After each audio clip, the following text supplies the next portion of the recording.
Hey folks, this is Soul with another video, and I'm going to take you folks on a tour of a loading screen. Okay, not so much a loading screen, but I'm going to take you on a tour of Torghast. Oh man, the puns. It's gonna be a magic ride during this expansion, trust me. So here we are in Torghast, and I'm gonna give you guys, like I said, I'm gonna give you a quick tour as to the rundown of how this whole thing is going to operate, or at least as it is right now in the Shadowlands Alpha. So be forewarned that pretty much everything here is going to be subject to change. So like I said, I'm going to be going through basics as to like what's the UI, how does the flow go, and things like that. So there was an interview that Tal the Tank did with Paul Cubitt just earlier today, where they talked about just how to get into Torghast, and that hasn't been fully decided yet. Although from the looks of it, there's going to be at least some sort of limitation as to how many runs that you'll be able to do, based on the activities that you do outside of Torghast. So it's gonna be supposedly different from horrific visions, in the sense that it's not going to be like nearly as punitive, but well, that's pretty much all that I have to say about that. So trust that there is going to be like some sort of limit. I mean, basically, like when you walk in here, you can start immediately choosing an anima power, which is that red swirly thing that's right up there. I'm going to go up to that in just a bit. And what Blizzard doesn't want people to do is for them to walk in and be like, all right, guys, let's go. And then you choose your first anima power, and it's not your best in slot. So you decide, screw it, I'm going to get out, come back in, and, try again. So that sort of thing is what Blizzard wants to avoid. But there are multiple things that are being talked about among the team that I encourage you to leave your feedback on in a comment below here or elsewhere, WoW forums, whatever. So let's click some stuff.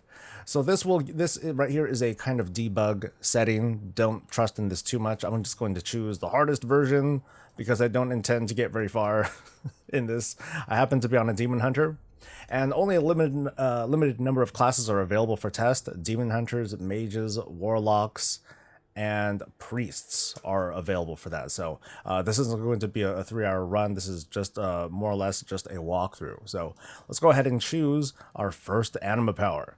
So in this case, I can choose between Unstable Phantasma Lure, which increases Phantasma earned by 25%, or these Finely Honed Bone Blades, which makes my damage of Signet Flame go up by 50%. So Phantasma, really quick, I don't think I'll be able to get to a vendor during this video walkthrough, but a Phantasma is a currency, a temporary currency that you earn from killing anything in Torghast. Whether I am breaking stuff or if I'm killing mobs, I might find stuff in the little treasure chests or clickables, things like that. Phantasma is all over the place, and I can use these to either spend on abilities, if I happen to get certain perks that use Phantasma as a currency. Kind of weird to talk about right now, but more than anything, Phantasma is going to be used for buying stuff. There are vendors that let you buy various power-ups and things like that. So for now, let's go ahead and choose Finely Honed Blades, which increases my sigil. So I choose it. Ta-da! A little effect happens there, and now I can see over here my anima powers go up. So if I click this, I can see this little UI here shows me all the anima powers that I've earned. And here we go with the Finely Honed Bone Blades. So any anima power that you earn is going to show up on this UI. There are special kinds of anima powers, though, that don't quite fall under this category. The purpose for this UI here is whenever you get a lot of powers. There are, as you climb this tower, you're going to acquire more and more of these powers. So these Finely Honed Bone Blades can stack up to 5 times. So it'll do, 2 to 5 times as much damage as it normally does, your Sigil of Flame, which is freaking amazing. So the purpose of Torghast is to stack the right buffs. Basically, if you're stacking the right buffs, then you'll be able to create this crazy build that will let you just truck enemies and do some cool stuff. Now, of course, there are drawbacks. For example, Sigil of Flame has a cooldown on it. It's not going to be usable all the time, so those periods where you're not doing crazy damage with your Sigil, you might be a little bit helpless. So there are many other buffs that you can get here, including ones that buff your primary stats, secondary stats, procs, and all sorts of other things. And I'm going to have a Wowhead link below that gives you kind of a rundown of at least some of the powers that you can get from Anima. Going closer and taking a look at a closer look at this UI, let me just make this thing a little bit bigger if I can. So you can see here the floor number that you're on, which is going to be important for some strange reason. Right over here is your Phantasma count. You can see your currency levels right there. And here is this deaths this floor timer. Now, this has largely to do with eventually getting kicked out of Torghast. If you have a certain number of deaths that you accrue on this floor, on a certain floor, or on the floor that you're on, the Terror group is going to come out, and hopefully I'll be able to show you this in just a moment because I'm just gonna get my butt kicked. Now, it depends on how many people are in your party. If you're solo, obviously, I only get 3 deaths, and upon my 3rd death, then it's game time. Then the Terror group comes out. He's going to come and kick my butt. Let me set this back and make this normal looking again. And let's try to proceed a little bit in. So here are these pots. Pots that you can break through any means necessary. So you can single target them, you can click on them and just do just do a normal attack, cool off fracture it, hey, there we go. And then I get a little bit of this Phantasma right over here. Now, of course, it's kind of like Diablo. You can break it through other means too. For example, as a Demon Hunter, I can do some AoE stuff, and these pots break with relative ease. These pots, for the most part, contain Phantasma. They can contain Anima powers too. And, oh, here we go. Let's go ahead and fight some stuff. We'll start off with this Maw-Sworn Sentry, and we'll just try to fight normally. I'm in tank spec right now, so I'm doing, fairly decent damage, and I don't have my Sigil of Flame on my bar, which is, a bad idea. Let's go ahead and get that out. So there goes my Sigil, and dude, okay, cool. It does a little bit more damage than normal. Nice, I appreciate that. Of course, I'm dying too because I'm just very bad at Demon Hunters. These aren't horrific visions, and boom, I died. Oh no, that's terrible. Okay, I actually died. I was really trying there, but oh well, whatever. But death is not the end here. So I died, my death counter goes up by 1, and now I have that 1 death to shame me with. So, but now I'm back. Mobs do reset. They reset their HP values. And keep in mind that I'm on the so-called hard version of this right here. I'm on floor 25, not floor 0.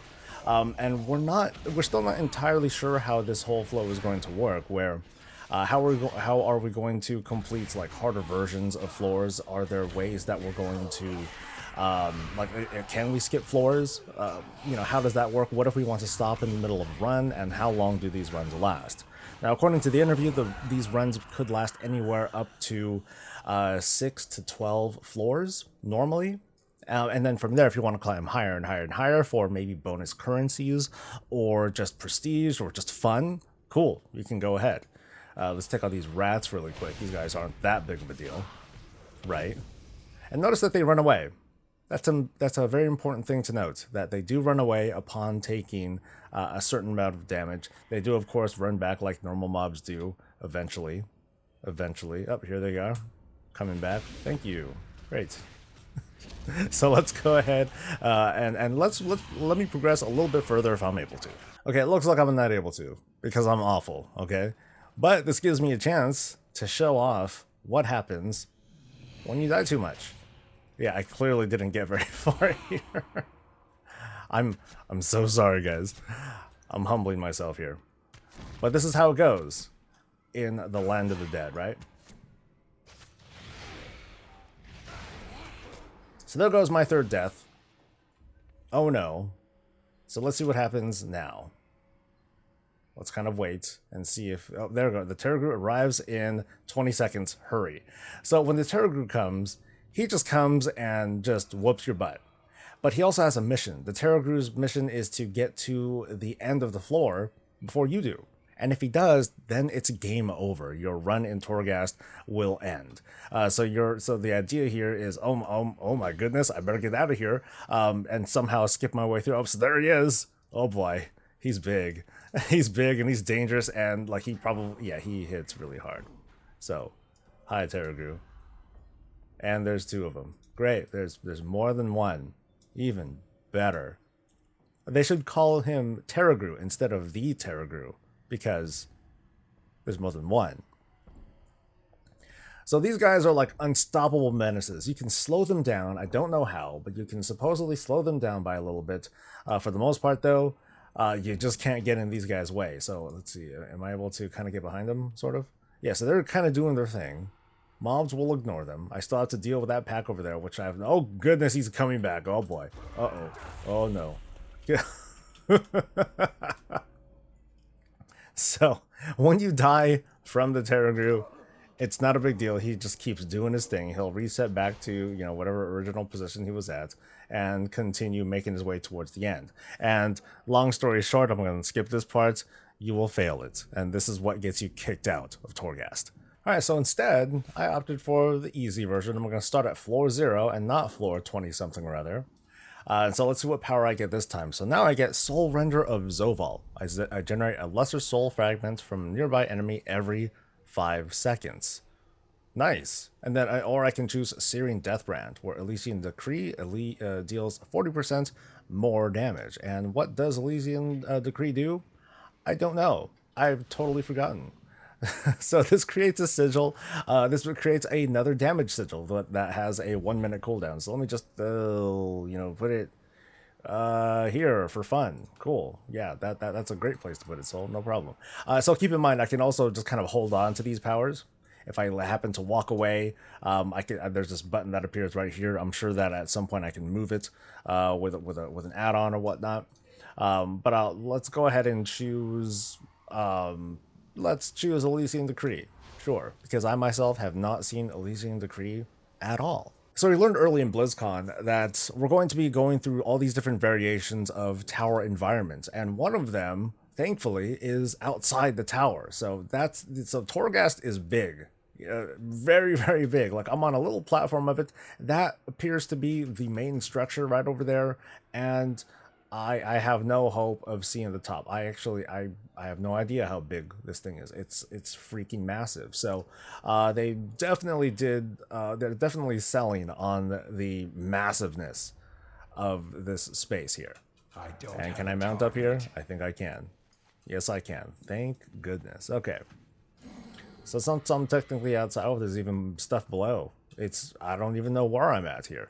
Of course, this right here it doesn't appear to be a finished skybox. I'll be really excited to see like the additional effects that come out of here. So let's go ahead and proceed here.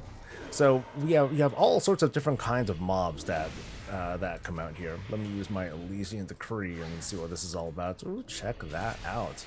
Ooh, that's pretty. Okay. So enough gushing over abilities right here. We're here to talk about freaking Torghast here.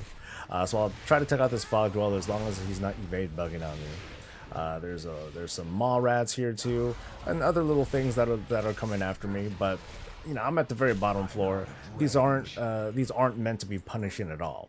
Now you notice that there's this little trap here. Well, whenever I kill certain mobs, these mobs leave poop on the ground. And this poop persists, and it hits for, you know, a not insignificant amount of damage. So, and it does grow a little bit, but it doesn't get so bad. It's just something that you want to keep an eye out for as you're going through. And there are different mobs, there are tons of different mobs here that have all sorts of, that do all sorts of weird things, all sorts of qualities to them. But otherwise, not too much of a challenge. I need to get closer. We're also seeing them kind of grow that poop right over there. I like how they're sort of frozen like that. Now let's go ahead and proceed a little bit further in. I want to show you maybe some more powers that we can possibly either stack up or just kind of create a build around. Now cool, so that didn't take long. Okay, so I got a new power over here. Let me clear some of these guys out. Please get out of my way. Go ahead and click it. So what does this do? This increases my critical damage and healing by 10%. and I have no choice. This is pretty much like just a nice little bonus that I get. So I'll open up my anima powers. There it is right over there, Obleron Venom.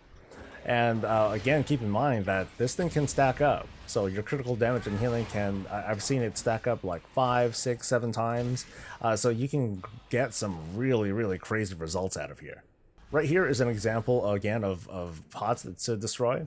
And I'll just go ahead and take these things out with, just my immolation aura. But it also, oh wow, I actually even got an extra power out of that. So power seems to just kind of randomly drop from mobs. And at the moment, at least according to the Paul Cubitt interview, right now there are too many powers that drop. So you're not going to really count on amassing so many powers that you become totally invincible or anything. I mean, it feels that right now in the alpha, but that's going to change. So let's pick up this other power here. This increases my maximum health by 20%. Again, another stacking buff. And let's click this thing, open it up for another power. And this will... Let's see, killing a mall rat during metamorphosis adds 6 seconds to the duration. That's pretty, wow. And then here's one that I played with earlier. Grim Tinder, dealing any damage refreshes the duration of immolation aura. So you're not gonna, you can still do the burst, but you're just gonna be constantly pulsing damage as long as you're fighting, which is amazing considering the low cooldown on immolation aura. But I'm going to pick up Rage Hoof, just for fun. Just for fun. So now, I want to look for mall rats. There's one, right over there, just across this chasm here. Get past that. I'm gonna pop meta. You can see the cooldown right over there, and I'm gonna hit it. Boom. So not bad. It looks like it increases it back up to the original duration. Actually, no, it actually made it go up to 17 seconds, and normally meta lasts for 15 seconds. So I'm going to be very curious about this. If I can stack this up, if I can find a bunch of mall rats here, and pop meta, and then kill like 10 rats, is my meta going to last a minute? Let's try to find out. In the process of finding out, though, of course, I'm going to be picking up some powers. This increases my Infernal Strike range is increased by 100%. Wow, that's pretty amazing. Okay, this one I cause mall rats to explode on death. Ooh. And Fell Devastation cooldown is reduced by 85% during metamorphosis. Oh, so let's try to make a build out of this. I'd love to get the Mall Rats one because it does some insane damage, but let's pick up Cadaverous Eye and see, and keep in mind this stacks too. Wow, that stacks. How is that supposed to work? Yeah, so let's try to make a build where if I can make some sort of like infinite meta, and I'm just running around hitting Fell Devastation all the time, that could be like pretty crazy. So let's pick up this power really quick. Oh, here we go. I actually did get the Mall Rat power. Great. So let's go ahead and grab that. I'll loot these guys, get some Phantasma out of it. So I would, as a little point of feedback, I would love to just have Phantasma automatically into our inventories. Having to loot these guys can be a little bit of trouble. So now here we are on this new floor. It looks like we're back inside, and unfortunately, I don't see any mall rats. So this is kind of one of the drawbacks of wanting to have a build that you really want to have work, but it might not work because you're not seeing the kinds of conditions that will let you take advantage of this build that you made for yourself. But I do see some rats right over there. All right, meta's not up yet, so I'm gonna wait. I'm gonna wait 45 seconds, but that is the magic of jump cuts. All right, so it's been a couple seconds. Cool. I'm gonna pop meta. Oh, I killed a mall rat already. Oh, snap. I killed one, unfortunately. So now it's like, okay, can I find some more really quick? I only have 12 seconds to find like as many as I can. Oh, it looks like I am inside. Oh, there's some right there. Can I get it? Oh, I got it. I got one. I got another one. So I can kind of keep chaining this for as long as I can to extend my my metamorphosis. So it creates a different kind. Oh, there's one right there. Oh, come on. There we go. Oh, that wore off. Oh, darn. Okay, so this kind of gives you an idea of just how crazy some of these builds can get. unfortunately, it wore off there. But again, that's just one example for one class. So just imagine like how this can work for any of your other classes. So I advise once again, take a look at that Wowhead article that I'll have below to see just how crazy these powers get. But that's kind of the gist of things. Now, of course, towards the end, I'm going to be climbing up this tower to get more and more of these weird rewards. And oh, check this out. This is the first time I've been running along a massive chain here. This is pretty neat. Except for the fact that it's not fully rendered, but you know what I mean. This is really cool.